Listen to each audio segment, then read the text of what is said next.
विद्ध कर्म as it is ऐसी सीरीज शुरू की। डिस्कवरी ऑफ विद्ध कर्म। आयुर्वेद में सुलग्न चिकित्सा कुछ तो भी चाहिए थी, उसका वो उन्होंने अभ्यास शुरू किया। नमस्ते, मैं वैद्य चंद्र कुमार देशमुख फ्रॉम पुणे। 4 फरवरी को वैद्य राबा गोगटे सर के जयंती के अवसर पर हमने अनाउंस किया था कि हम विद्ध कर्म और अग्नि कर्म को एज इट इज पेश करेंगे। जो लोग हमारे पास सीखने को आते हैं उनको तो हम योगाभ्यास कराते ही हैं, हम उनको दिखाते भी हैं और उनसे हम ट्रेनिंग भी करवाते हैं। लेकिन कुछ कारणवश लोग जो दूर रहते हैं या जिनको टाइम नहीं रहता है आने का, प्रैक्टिस चल रही है, ऐसे लोगों के लिए हमने विद्ध कर्म एज इट इज ऐसी सीरीज शुरू की है। 4 फरवरी को हमने कई प्रश्नों के उत्तर दिए हैं और हमने आपको वादा किया था कि हम हर हफ्ते 1 या 2 वीडियो लेके आएंगे और विद्ध कर्म और अग्नि कर्म को आगे और एक्सप्लोर करेंगे। तो आज हम एपिसोड 1 शुरू करते हैं, डिस्कवरी ऑफ विद्ध कर्म। विद्ध कर्म हमने आज तक सुना है, देखा है, सीखा है, वो सिर्फ एक ही व्यक्ति की वजह से। वो व्यक्ति है वैद्य राबा गोगटे सर। सर के काफ़ी वीडियोस थे, काफ़ी सर का नॉलेज था, सर के काफ़ी लेख्स है, काफ़ी आर्टिकल्स है, काफ़ी शोध निबंध है। ये सब हमें वैद्य गोगटे मेमोरियल फाउंडेशन की जो वेबसाइट है वहाँ पे हमें मिल जाएंगी। और आगे से हमारे ये जो वीडियोस है ये यूट्यूब पे और 2 चैनल पे आने वाले हैं, वो आप देख के सीख सकते हो। डिस्कवरी ऑफ विद्ध कर्म। अब विद्ध कर्म किसको पता नहीं है? पूर्व से लेके पश्चिम तक सब लोगों को विद्ध कर्म पता है। प्रैक्टिस में विद्ध कर्म आयुर्वेद प्रैक्टिस में बूस्ट देने के लिए सबसे आगे आने वाली अभिप्याथी है। तो ऐसे समय में एज इट इज सबको पता होना चाहिए, नहीं तो कहीं पे भी विद्ध कर्म करना, कहीं पे भी अग्नि कर्म करना या प्रैक्टिकली जैसा है वो ऐसा ना समझते हुए करना, ऐसे आजकल होता है। वो ही हमें आज दूर करना है। तो वैद्य गोगटे सर की डिग्री जो थी GFAM थी। तो ऐसी डिग्री में उन्हें एलोपैथी का भी अभ्यास था, होम्योपैथी भी था और आयुर्वेद का भी अभ्यास था। सर शल्य चिकित्सक थे और शल्य चिकित्सक होने के साथ उनका स्वभाव था कि ज़्यादा से ज़्यादा संशोधित बातों पे काम किया जाए। जैसे हम देखते हैं कि परिपाक होता है हमारा शरीर, कोई औषधियों का जो है परिपाक होता है। हर एक परिपाक जो है द्रव्य का कटु है, मधुर है या अम्ल है, ये रस रहते हैं। उनका जो पचन होने के बाद जो परिपाक होता है वो टेस्ट करने के लिए सर ने पेशेंट चूज़ किए जिनकी गैस्ट्रेक्टॉमी हुई है, कोलोस्टॉमी हुई है। ऐसे पेशेंट को वो द्रव्य खिलाए और द्रव्य खिलाने के बाद वो कटु अवस्था पाक में विपाक कैसा होता है वो सर ने स्टडी की। हमारे सर ऐसे ही थे कि वो बाप दिखाओ नहीं तो श्राद्ध कर, इसी तरह से काम करते थे। उनको एविडेंस बेस्ड साइंस बहुत पसंद था और आयुर्वेद ये एविडेंस बेस्ड साइंस है, ये उनको प्रूफ करने की बड़ी आदत थी। तो सुश्रुत संहिता में दिया था कि सुचरिंग के लिए अलग अलग तरीके से नेचुरल उपाय थे। पुराने ज़माने में लोग सुचरिंग कैसे करते थे, अगर ऐसा भी ने कभी पढ़ा तो हमें समझ में आ जाएगा कि वहाँ पे एनिमल्स का, छोटे छोटे वेलियों का, लताओं का इस्तेमाल करना है। तो सर का एक फेमस उपक्रम जो है वो मैं बताना चाहूँगा कि सर ने बड़े बड़े फ्रॉक्स लिए, फ्रॉक का डिसेक्शन किया। डिसेक्शन करने के बाद इंटेस्टाइन को कट किया। इंटेस्टाइन को कट करने के बाद वहाँ पे जो एंट्स रहते बड़े बड़े, तो उनको पकड़ने को पकड़वाया और उसका जो मुंडी है धड़ से कट कर दी। ऐसे उन्होंने नेचुरल स्यूचरिंग की थी। तो ऐसे हमारे सर थे, उन्होंने पोस्ट ऑपरेटिव वुंड में धूपन कर्म, कॉर्न पे अपुनर्व चिकित्सा अग्नि कर्म की जो है जो पहले बहुत फेमस हुई थी, वो सब चिकित्साएं सर ने हमारे वैद्यों के लिए आगे लाए। लेकिन प्रैक्टिस करते समय सर तो शल्य चिकित्सक थे। अब शल्य चिकित्सक सर्जरी ही करेगा। अब मॉडर्न जैसे जैसे युग आते गया तो सर्जरी जो ब्रांच है वो एनेस्थेशिया के अधीन होती गई, और हर सर्जरी को लोकल एनेस्थेशिया, स्पाइनल एनेस्थेसिया, ऐसे एनेस्थेशिया के टाइप्स आने लगे, और वो सर्जरी डिपेंडेबल ब्रांच हो गई। तो सर जब सर्जरी करते थे, जब शल्य चिकित्सक थे, तो गांव की तरफ जाते थे, देवरुख में जाते थे, इधर उधर, तो वो डिपेंडेंसी बहुत आती थी। मुझे पता है, सर हमें बताते थे, सर एक केस से बहुत महाराष्ट्र में फेमस हुए थे कि पूरी बाढ़ आई थी गांव में, और पूरे गांव को पानी ने ढक लिया था, और जाने आने का ट्रांसपोर्टेशन बंद था, इंटरनेट तो था ही नहीं तब, बिजली भी नहीं थी। ऐसे समय में एक महिला को प्रसव की वेदना शुरू हुई थी, और सर नाव में घूमते थे और पूछते थे लोगों को कि भाई आपको कुछ तकलीफ है क्या, जब बाढ़ आती थी तो सर सहायता देते थे। तो ऐसे जाते समय सर को समझ में आ गया कि एक जो स्त्री है उसको प्रसव वेदना शुरू हो गई, लेबर पेन शुरू हो गए। अब लेबर पेन शुरू हो गए तो लेबर पेन में सर ने देखा तो उसका तो ब्रिज प्रेजेंटेशन था, और उसको सीजर की अत्यंत आवश्यकता थी। ऐसे समय में वहाँ पे तो कोई आने जाने के लिए ट्रांसपोर्टेशन ही नहीं था, क्योंकि इतनी बाढ़ आई थी। तो सर ने खुद लोकल एनेस्थेशिया दे के सीजरियन सेक्शन किया था। तो देखिए लोकल एनेस्थेशिया कितने देर तक टिकता है, और लोकल एनेस्थेशिया दे के सीजरियन सेक्शन करना कितनी बड़ी बात है। और ये बात है पूरी महाराष्ट्र में फेमस हो गई। और तब सर ने सोचना शुरू किया कि ये डिपेंडेंसी है, ये थोड़ी हमें कम करना चाहिए। जैसे साइटिका के पेशेंट आते थे, वहाँ पे तो अग्निकर्म करते थे, लेकिन वो कितनी बार अग्निकर्म करें, वहाँ तो कुछ तो लिमिटेशंस होंगे। तो ये सब देखते हुए सर ने पढ़ना शुरू किया, और उनको आयुर्वेद में शूलग्न चिकित्सा कुछ तो भी चाहिए थी, उसका वो उन्होंने अभ्यास शुरू किया।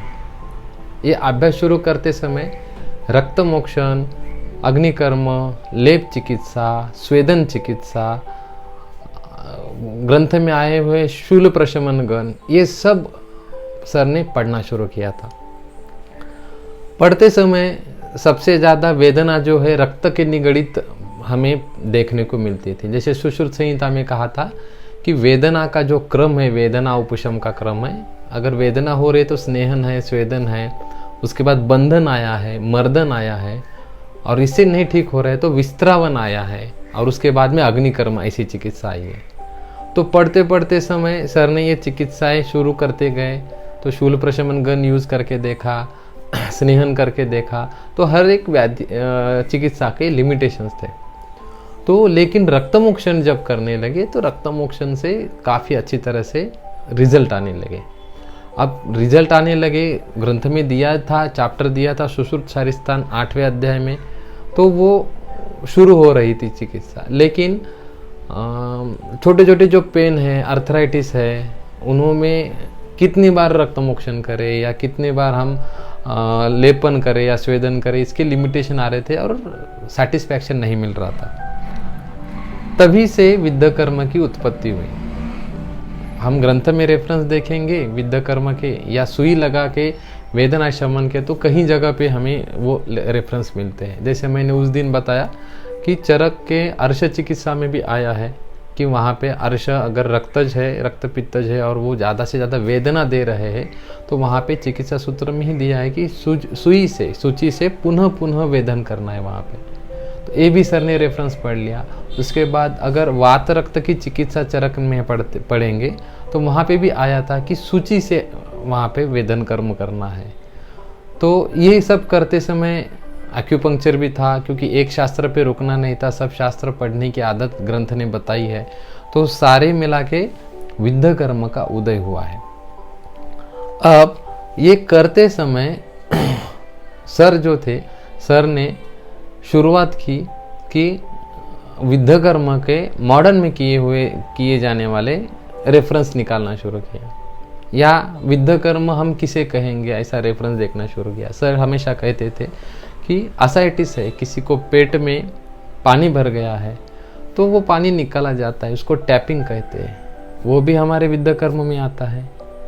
किसी को विद्रधि हुआ है, एब्सेस हुआ है, वो निकालना है, वो भी हमारे विद्या कर्म में आता है। हाइड्रोसिल को पहले पंक्चर करके वहाँ से फ्लूइड निकाला जाता था, अभी भी आजकल कुछ वैद्य करते हैं इंस्टेंट रिलीफ के लिए, वो भी हमारे विद्या कर्म में आता है। डेंटल डिसऑर्डर में भी बहुत जगह पे हमारे यहाँ वर्णन आया है, वो भी हमारे विद्या कर्म में आता है।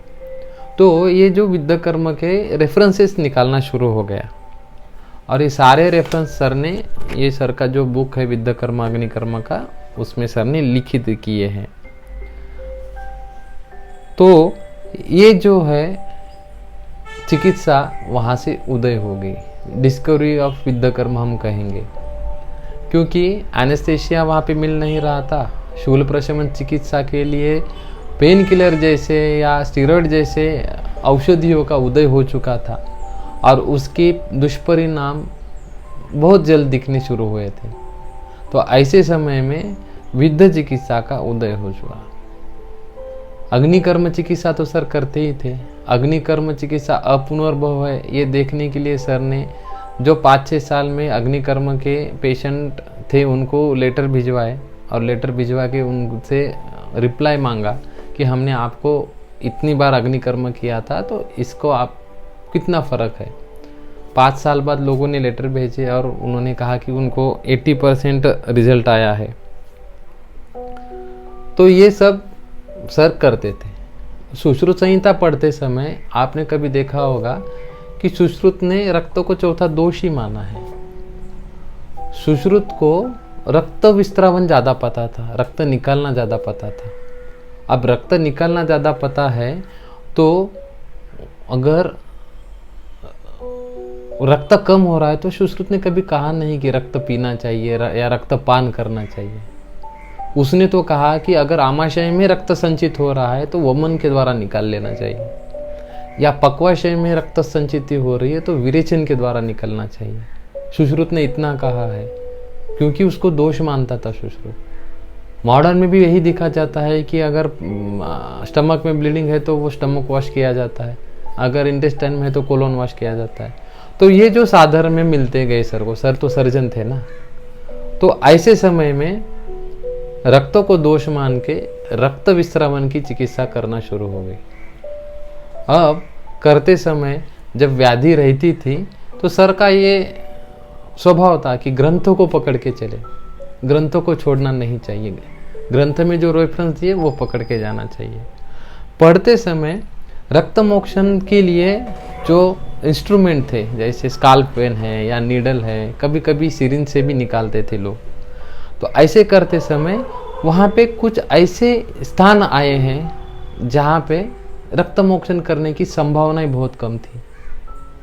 जैसे शिराव्याध अध्याय में नासा रोगे नासा अग्रे वेदित ऐसा आया है, नासा के अग्र पे आया है, उपनासिका पे वेदन कर्म आया है, अपांग संधि के ऊपर आया है, भ्रूपुच्छ पे आया है, अपांगी बोलते हैं उसको, कर्णयो ऊपर ही आया है, विधुर मर्म के ऊपर एक आया है, उरो मध्य पे आया है उन्माद में।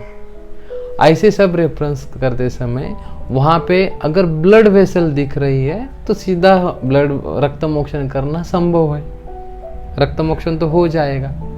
लेकिन वहाँ पे रक्तवाहिनी दिख ही नहीं रही है और स्रोतोस एकदम छोटा सा है, तो वहाँ पे विद्या कर्म करना चाहिए, ऐसे सर बताते थे।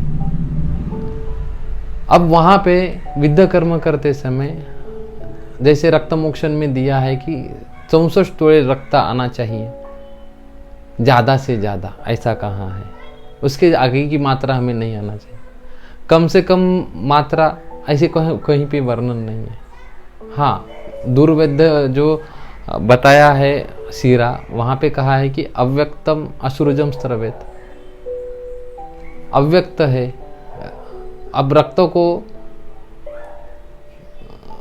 साथ में रखते हुए सीरावैद का जो सीरा शब्द है, वो सीरा को अगर हम सोचेंगे तो 700 सिराएं सुश्रुत संहिता में बताई है। 100 जो है वातव है, 100 पित्तव है, 100 कफव है, 100 सर्वव है, या बाकी के सर्व सिरा है जिसमें ब्लड वही भी सिरा आ जाएगी, धमनी भी बताया है। अब ये सब बताते समय वात वह सिरा कहाँ पे मिलेंगी, या वातवह शिरा का वेद कैसे करें, ये काफ़ी सारे प्रश्न पढ़ते हैं हमें। तो इसका उत्तर मिलेगा जब हम रक्तमोक्षण करेंगे, तो वहाँ से जो बाहर आने वाला रक्त है उसके गुणों से हम डिसाइड करते थे। लेकिन जैसे छोटे से स्रोतस थे, वहाँ पे रक्तमोक्षण करना, वहाँ से 64 तोले तक रक्त निकलना संभव ही नहीं है। एनाटॉमिकली तो नहीं है, प्रैक्टिकली भी नहीं है। एक रेफरेंस हमेशा सर बताते हैं, जैसे उत्तर बस्ती है, उत्तर बस्ती में बस्ती की मात्रा 20 ml तक जाती है और नॉर्मल बस्ती में 900 ml तक जाती है, 900 के ऊपर भी जाती है। तो ये क्या फर्क आया है? स्रोतस छोटा है इसीलिए मात्रा छोटी हो गई। वही शोधन कर्म अगर हमें ऊर्ध्वजत्रुगत विकार में करना है तो क्या बूंद ड्रॉप वाइज मात्रा आई है, शिरो विरेचन करना है ड्रॉप वाइज मात्रा आई है। तो स्रोतों के अनुसार शोधन करने के लिए द्रव्य की मात्रा या अलग अलग आया है। वैसे ही नासावा स्रोतों पे हमें रक्तमोक्षण करना है तो बाहर निकलने वाले रक्त की मात्रा ही कम होगी या नहीं होगी, ऐसा हमें प्रैक्टिकली मिलता है। इसलिए नासाग्रे वेदित करना शुरू किया तो तुरंत जो दिए हुए व्याधि है वो कम होने शुरू हो गए। तो इसी तरह हर एक जगह पे रक्तमोक्षण और विद्ध कर्म ये प्रथमतः शूलग्न शूल प्रशमन के लिए शुरू हो गया। गुरुद्रसी है, गुरुद्रसी में आया है कि जानु के ऊपर अधो चतुर अंगुली हमें रक्तमोक्षण करना है। तो जब जब गुरुद्रसी के पेशेंट आने लगे तो जानु के ऊपर 4 अंगुली और नीचे 4 अंगुली सीरा दिख ही नहीं रही थी जहां से हम रक्तमोक्षण करें। कुष्ठ है चिकित्सा, कुष्ठ में अगर दिख रही है सीरा तो हम निकाल लेते हैं। विसर्प हुआ है किसी को, विसर्प जैसे इसको हम क्या कहेंगे, हर्पिस जैसी व्याधि है, वो बहुत तुरंत फैल रही है, कल नहीं था आज है ऐसा विसर्प आ रहा है। तो ऐसे विसर्प के व्याधि में हम वहाँ पे जलोकावचरण करते हैं, फिर भी पेशेंट को 100% रिलीफ नहीं आता है, लेप देते। तो ग्रंथ में अगर पढ़ेंगे तो विसर्प जैसे व्याधि को वही जगह पे रक्तमोक्षण नहीं कहा गया है। कहाँ कहा गया है? क्षिप्र मर्म के ऊपर 2 अंगुली हमें वेदन कर्म करना है। तो विसर्प तो ऊपर है और क्षिप्र मर्मा तो इतना दूर है, तो वहाँ पे अगर वेदन कर्म करेंगे तो दोष, यहाँ के दोष कैसे निकलेंगे, ऐसा प्रश्न आता है। तो ऐसे व्याधियों में विचार हम जब करने लगेंगे तो हमें वहाँ पे वायु का महत्व हमें कभी नहीं भूलना चाहिए। हम वहाँ जहाँ पे विसर्प है वहाँ पे जलोकावचरण करेंगे या यहाँ से रक्तमोक्षण करेंगे, लेकिन क्षिप्र मर्म के ऊपर ग्रंथ में दिया क्यों है ये अगर हम सोचेंगे तो हमें वायु का महत्व समझ में आ जाएगा। क्योंकि क्षिप्र मर्म के ऊपर आघात होने के बाद आक्षेपकनम मरणम च ऐसा होता है, आक्षेपक आते हैं, इतना शरीर में वात बढ़ता है कि वो शरीर में कन्वल्जेंस आना शुरू हो जाते हैं। तो इतना क्षिप्र मर्म का महात्म्य है। और विसर्प जैसा व्याधि कल नहीं था आज है, इतनी तेज गति से फैलता है, तो वहां पे वात का साधर्म्य है, वायु का अनुबंध है। और वही दूर करने के लिए ग्रंथ में कहा गया है कि आप रक्तमोक्षण ही करना है, लेकिन ऐसी जगह पे करना है जहाँ पे वायु के ऊपर हमें नियंत्रण मिलना संभव हो जाएगा। और अगर वो हम करेंगे तो जो विसर्प हमें इतना जो विसर्प तकलीफ देते थे वो हमें मिलते थे। हमारे पास पेशेंट आई थी परसों कैंसर की, एक स्टूडेंट की माता जी थी, वो छोड़ते नहीं थे उसको क्योंकि वो सुसाइड करना चाहती थी। क्योंकि कैंसर था, कैंसर के ऑपरेशन हुआ था और उसको हर्पिक्स जोस्टर हुआ था और सब चिकित्साएं फेल हो रही थी, कोई भी एंटीवायरल काम नहीं किया, सब आयुर्वेद डॉक्टर ने ट्राई कर लिया। नाम सुना, हमारे पास आई, हमने कहा कि ठीक है हम करते हैं। हमने खाली क्षिप्र मर्म किया 6 दिन, पेशेंट पूरा टॉप टू बॉटम ठीक हो गया। ये वायु का महत्व हमें भूलना नहीं चाहिए। और वाताद्रुते नास्ति रुजा, शूल वायु के बिना नहीं होता है। अगर वो अवरोधात्मक संप्राप्ति रहेगी या क्षयात्मक संप्राप्ति रहेगी, वायु शूल करेगा। और वही वायु का शमन करने के लिए, वायु जो विमार्ग हो रहा है उसको मार्गक्रमण करने के लिए, अवरुद्ध हो रहा है उसका अवरोध दूर करने के लिए विद्ध कर्म का उदय हुआ है। एक छोटी सी नीडल है, हम हर एक नीडल वो व्याधि में कैसे कैसे करना है एज इट इज बताने वाले हैं, लेकिन विद्ध कर्म का उदय कैसे हुआ है हमें पता होना चाहिए, इसलिए ये एपिसोड 1 बनाया है हमने।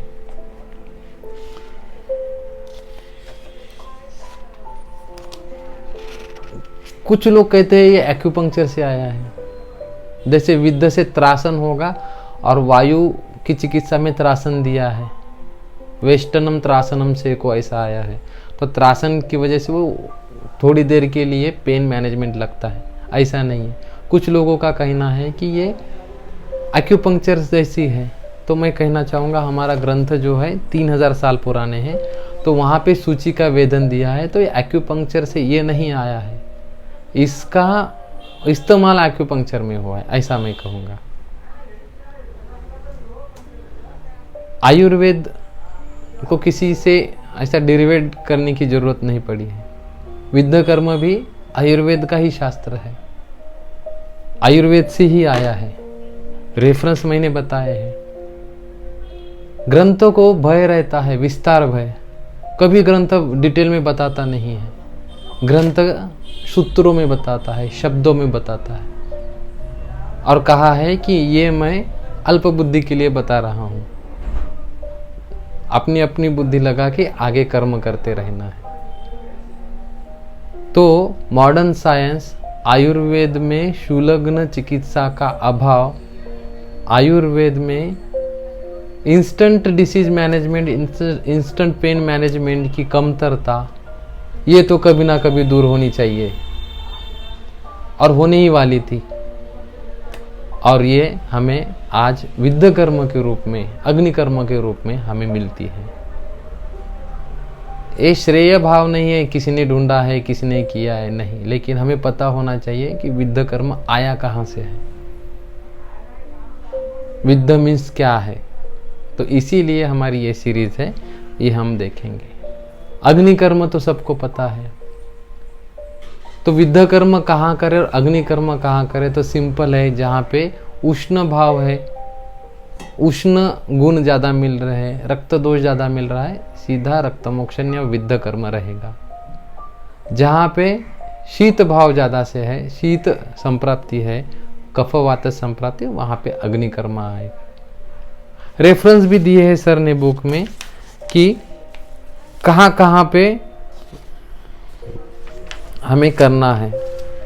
विद्ध कर्म करते समय अग्नि कर्म और विद्ध कर्म की जगह एक होती है या अलग अलग होती है, इसके भी सिद्धांत दिए हैं। हर एक सिद्धांत हम पढ़ेंगे। हम बताते समय हमने कहा था कि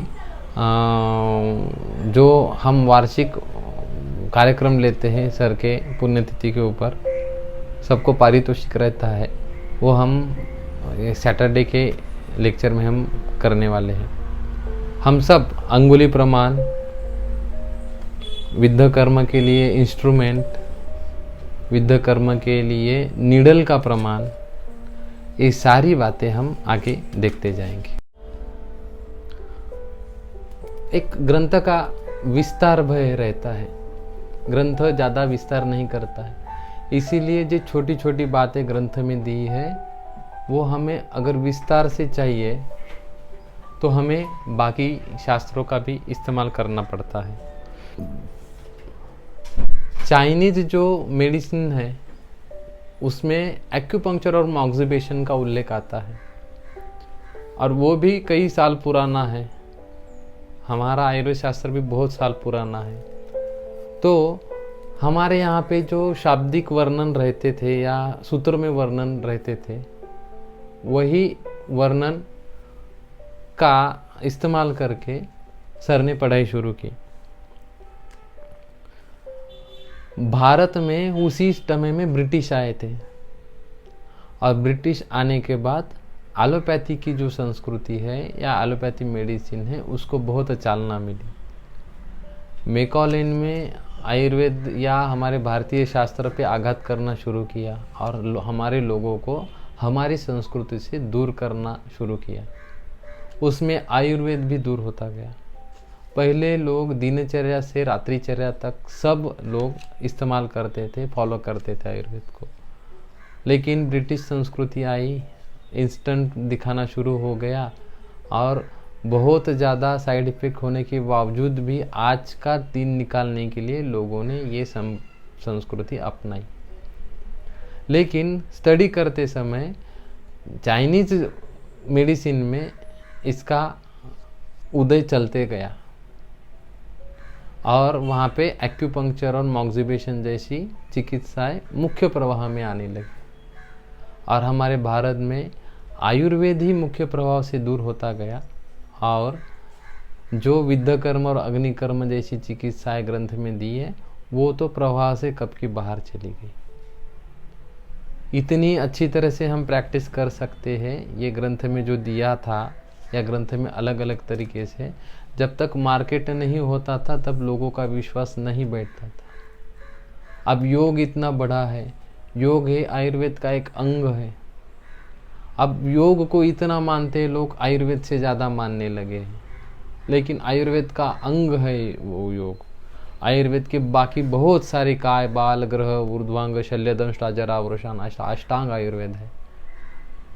तो ये जो चिकित्साएं थी इनका सर ने पढ़ाई शुरू की थी और चाइनीज एक्यूपंक्चर और मॉक्सिबेशन इसकी तुलना विद्यकर्म और अग्निकर्म से करने के लिए सर ने पढ़ाई शुरू की और पढ़ाई में कुछ बातें सर ने विद्यकर्म के बताते समय प्रस्तुत की हैं। सर ने कहा है कि दोनों में भी, आयुर्वेद में भी और चाइनीज मेडिसिन में भी अंगुली प्रमाण का उल्लेख है। चाइनीज मेरिडियन के हिसाब से अंगुली प्रमाण का उल्लेख किया है, आयुर्वेद में भी अंगुली प्रमाण से ही बताया गया है और वो पेशेंट के अंगुली प्रमाण से कहा गया है। दो उल्लेख सर को मिले हैं।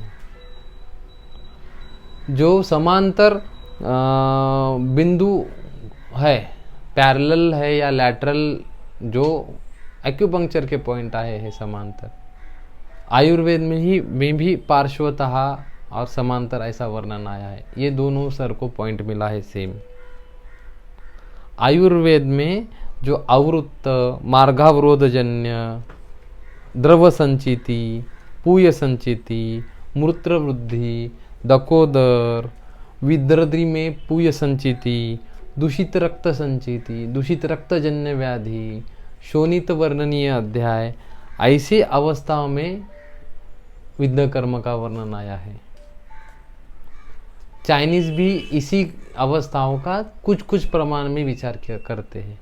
हमारे यहाँ पे बहुत विस्तृत वर्णन आया है, तो आयुर्वेद उसके पहले है। अग्निकर्म जो आया है या मॉक्सिबेशन का अगर तुलना करेंगे तो अग्निकर्म में हमारे यहाँ पे दिया है कि गोदंत शरशलाका त्वगता नाम, पिप्पली अजय शकृत आया है, इतर लोहा मांसगता नाम, पंचधातु सुवर्ण रजत ताम्र नागवंग आया है, क्षौद्र तैल गुड़ स्नेहा संधि अस्थिगता नाम, ऐसा वर्णन आया है।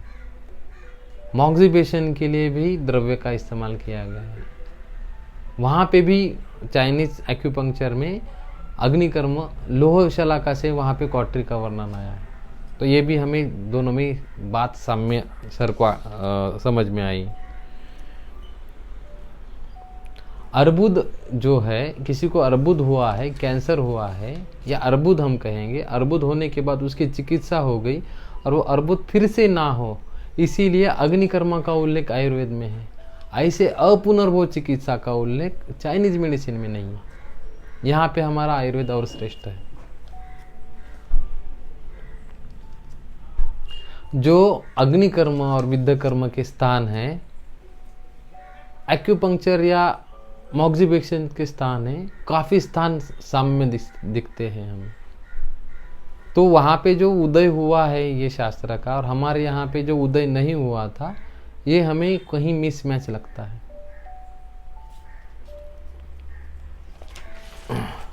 चाइनीज यहाँ पे भी yin और yang ये दो तत्व यूज किए जाते हैं शीत और उष्ण के हिसाब से। आयुर्वेद में भी दो वीर्य कहा गए हैं, उसी हिसाब से होता है, ये भी सर ने बताया है। आयुर्वेद में दोष सिद्धांत दिए हैं, चाइनीज इसमें दोष सिद्धांत नहीं है। तो विद्ध कर्म, रक्तमोक्षण ये आयुर्वेद की स्पेशलिटी है। अग्निकर्म आयुर्वेद की स्पेशलिटी है। शला का निर्माण विधि, शलाका कैसे होनी चाहिए, शलाकाओं का वर्णन, ये आयुर्वेद की स्पेशलिटी है। कई कई स्थान तो सेम ही लगते हैं, जैसे कि जिह्वा मूले वेदेत आयुर्वेद में दिया है, वहाँ पे भी एक्यूपंक्चर के लिए यूवी जिंजिन करके पॉइंट आया है, मीन्स जिह्वा मूल ही है वो। उपनासिके, भ्रूपुच्छे, ललाटे, हनुसंधि मध्यम जो हम आयुर्वेद में यूज करते, वैसे के वैसे पॉइंट एक्यूपंक्चर में आए हैं। अगर एक्यूपंक्चर हम पढ़ेंगे तो वैसे के वैसे पॉइंट आए हैं, अलग अलग विकार में बताया गया है। ग्रंथ में सुश्रुत उत्तर तंत्र में एक श्लोक आया है, न केवलम श्रीराम विमोक्षेत दहेद्वा कीर्तितम यथेति भ्रूललाट शंख प्रदेशु दहेद्वा। चिकित्सा सूत्र में एक व्याधि के आया है कि वहाँ पे वेदन तो करना ही है और उसके साथ वहीं पे दहन भी करना है। तो अग्नि कर्म करते समय वही जगह स्थान पे दहन कर्म भी आया है।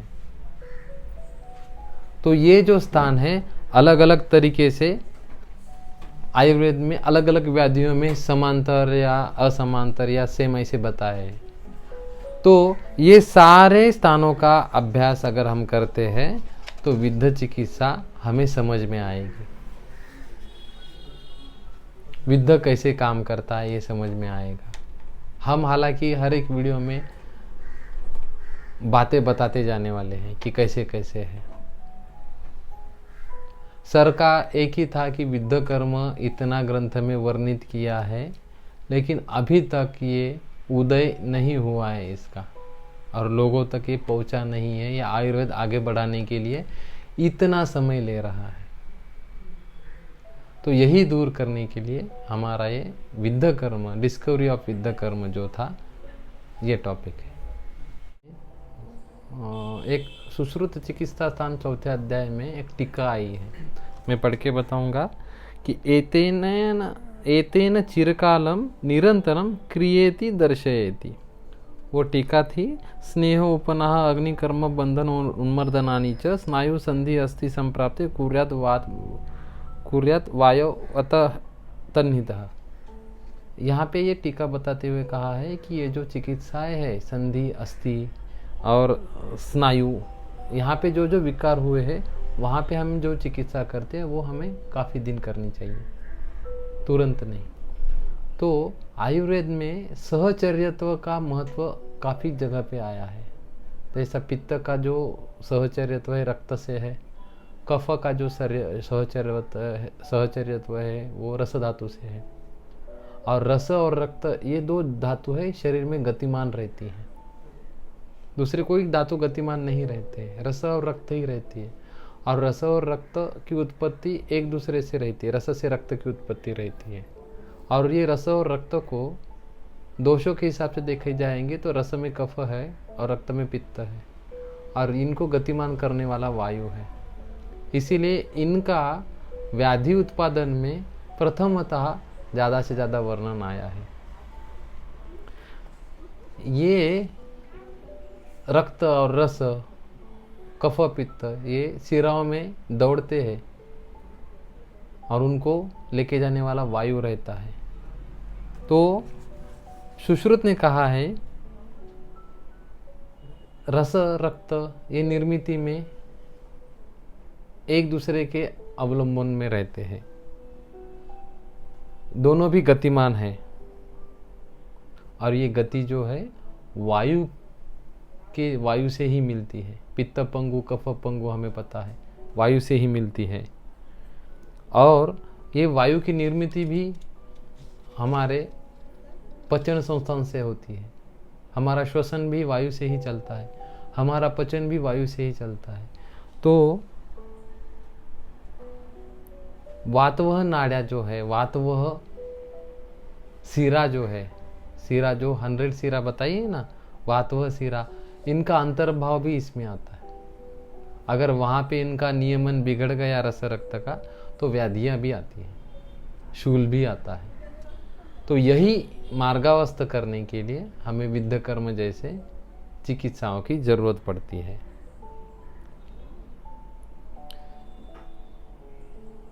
वातवह नाड्या जो आया वर्णन, कुछ लोग इसको नर्व कहते हैं। हमेशा ही ऐसा मिलेगा ऐसा नहीं है, लेकिन विद्ध कर्म का परिणाम नर्वस डिसऑर्डर में भी ज़्यादा से ज़्यादा पाया जाता है। नर्व में जैसे एसिटिकोलिन है या न्यूरोट्रांसमीटर है, डोपामिन है, वो जो सीक्रेट होते हैं, नर्व कंडक्शन होता है, वो गति ही है, वो वायु ही है। तो नर्व की गति या नर्व कंडक्शन जो है वो हमारे आयुर्वेद से वायु ही करवाता है। वो जो गति है, वहाँ पे अवरोध आ गया तो व्याधियाँ हो जाएंगी। सिंपल है, डोपामिन कम हो गया, न्यूरोट्रांसमीटर है, कंपवात जैसे लक्षण दिखते हैं। और कंपवात जो है केवल वातज व्याधि है। अब कितनी भी कोशिश करवो, कंपवात जैसे व्याधि में चिकित्सा बहुत कठिन है। बस्सी दिया जाता है, कभी कच्चू इस्तेमाल किया जाता है, लेकिन आज तक विद्ध कर्म से कंपवात की व्याधि पूरी तरह से कम होते हुए हम देखते हैं।